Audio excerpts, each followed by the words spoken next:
Hey there, I'm Alan Matthews from Classical Guitar Shed, and in this video you will discover a few right hand guitar exercises. So you can make that right hand stronger, more accurate, faster, everything you want it to be to play more and more beautiful music.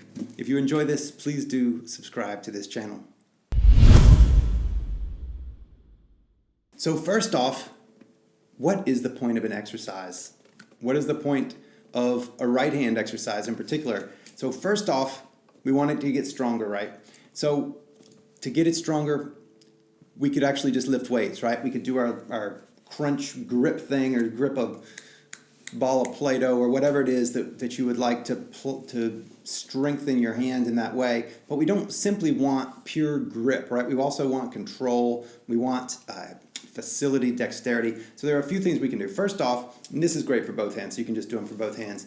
The first off is to warm up a little bit and just use your joints. So just be gentle, give some nice squeeze from the middle joints and tip joints, and then also with flat fingers, just go flat out like this, so that your hand ends up in a right angle. And go back in that, and that'll just loosen up those connective tissues a little bit.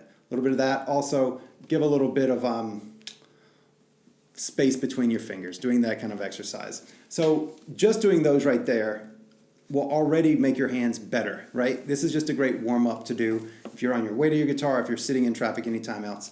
The next thing that we need to know is, where are the muscles in the hand? Well, most of them are actually not in the hand. Most of the extensors are back here.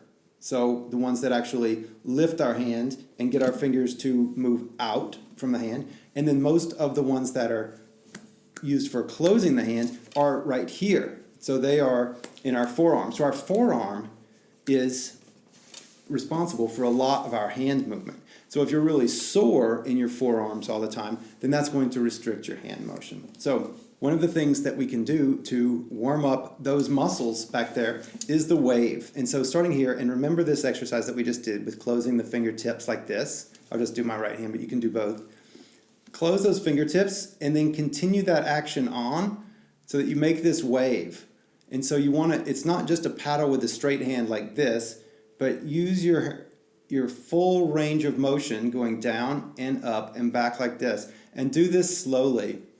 This is like a hula wave or something. You can imagine it swimming like a, whatever it is that swim, like a water snake or something that would move like this, an eel or something.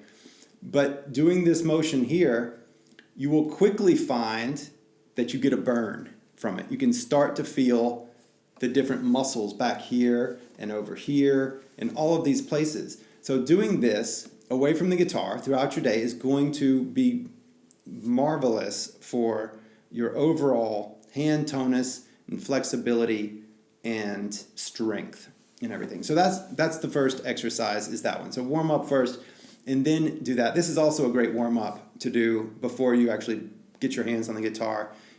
Warm it up.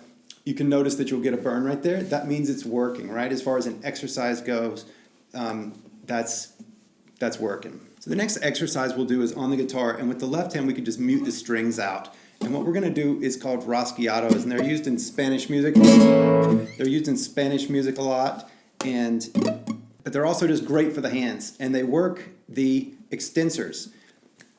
We grips things all day long, right? We pick things up, got my pencil, and we grip things all day long. Our hands are strong.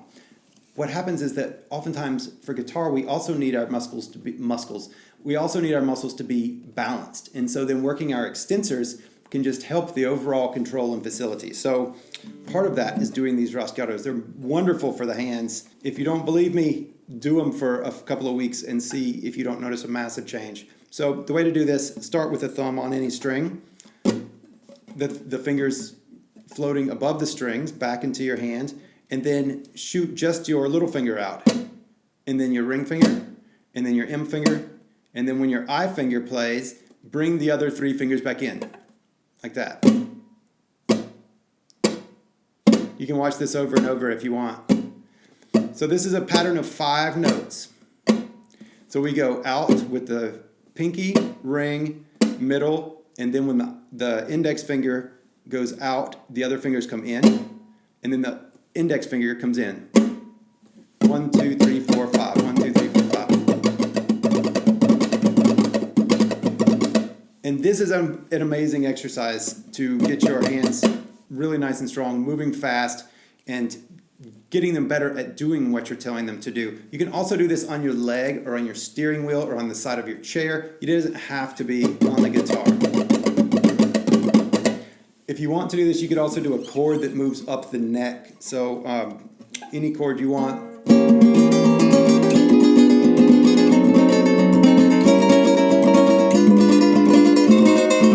Up and down. And that'll just give you some sort of metric. I went all the way up and all the way down. I did my thing, as opposed to just doing it some, which might just be going from here, and then that would have been the equivalent. So it gives you a little bit of a measurement of how many times you've done it. That is one of the best things that you could possibly do. Incidentally, you can also do this with the left hand as well. That's not what this video is about, but you can do that on the side of your chair or your leg as well, and that is just really good for the left hand. So those are two really good strength builders and facility builders for your right hand. There's another one that I'll mention too, and it's an entire field of study. But the better the technique that you use, the less energy you need to play each note. So if you have really good use of your body,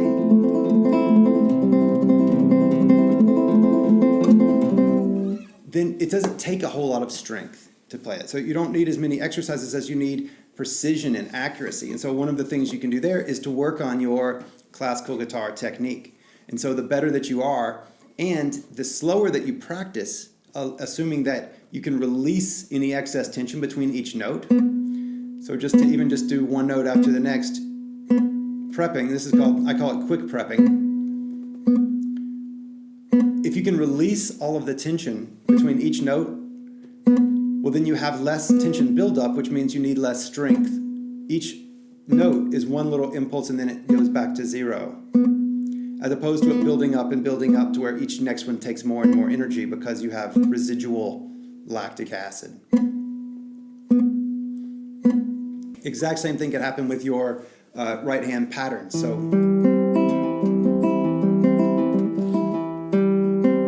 you can pause between each note and practice releasing any excess tension. This exercise of improving your right hand technique, improving your accuracy, and releasing between notes will also move you toward getting the effects that you want from doing exercises. So put the two of them together, a little bit of this, a little bit of that, and you've got the perfect storm for some beautiful classical guitar right hand playing. Hope you've enjoyed this. Please do subscribe to this channel, and best of luck with your right hand. See you soon.